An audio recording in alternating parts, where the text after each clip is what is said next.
Hi guys, thanks for joining me. My name's Gary Herson. I'm speaking to you from Cape Town in South Africa. I want to speak about the art of creating.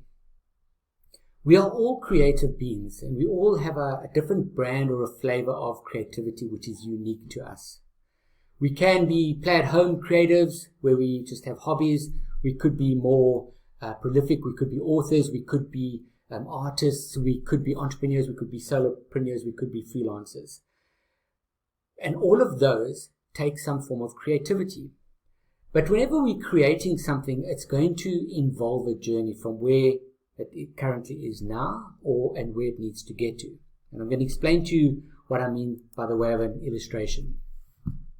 In 2010, I was given a permit to photograph the train line between Cape Town and Simonstown, which is one of the oldest train lines in South Africa. And it resulted in my first coffee table book down the line. But while I was photographing this train line, I came to realize that for us to achieve something or for us to create something, it just involves a journey. And I'm going to use the analogy of a train journey, and I'm going to explain to you what I mean. On the left of this illustration is a train journey. You've got the destination, you've got the starting point, and you've got the stations in between. On the right-hand side, we've got the journey that's needed for us to take when we are creating something. You've got the end goal up at the top there, you've got the starting point down here, and then you've got the journey in between. So to compare the two, when we take a train, we know the destination. That's the starting point. We need to know where we want to go to.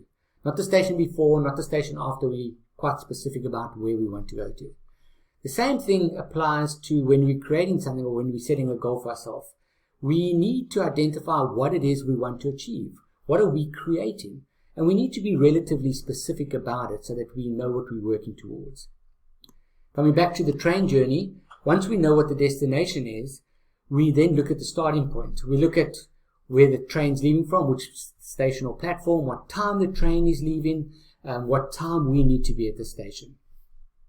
Coming back to our own creativity or our own goal, once we've decided what it is we want, we come back to looking at the starting point. And the starting point is all about us, what we have available to us, our internal resources like our values, our beliefs, our strengths, our passions, our experience. We look at our external resources like who can help us along the journey. Can we take on a coach? Can we take on a mentor? As well as can Google help us, or can we speak to somebody that's already achieved what we've done?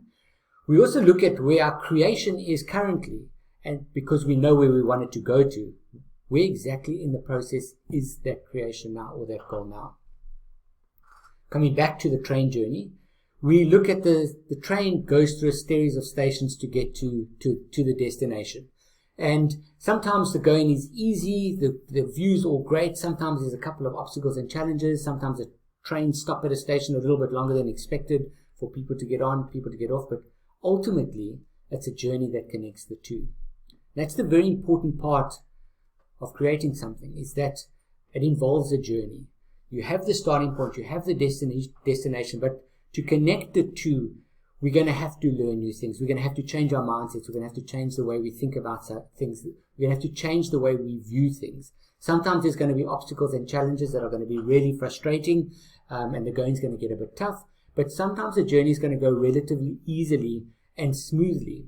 But ultimately, it's the journey that we're going to have to endure to get from the starting point to the creation or the goal, whatever that may be. And that is what createfulness is all about. Createfulness is about understanding what we want, why we want it, as that becomes the emotive driver, where we're currently at, and going through the journey to get to the end result. And with createfulness, I'm going to always be exploring three different topics, or focusing on three different topics. And the first one is the mind of createfulness. How do we think about being creative? How do we think about creativity? How do we interpret it? What does it mean to us? The matter part of it, which is, what is it that we're creating? What is the physical thing that we are wanting to create to get from the starting point to the end result or the creation? And the motivation, and that is, what do we want to do with it? Do we just want to carry on being creative at home and playing with our hobbies, or do we want to take a book to the market, or do we want to take a sculpture or a painting or our entrepreneurial venture to the next level? And that is Createfulness in a nutshell. It's about mind, it's about matter, and it's about motivation. So that's the journey of Createfulness, and hopefully you'll embark on the journey along with me. I'm going to be posting about Createfulness in a lot of detail in the near future, but if you would like to find out more, please visit my website, www.garyherson.com/Gary School.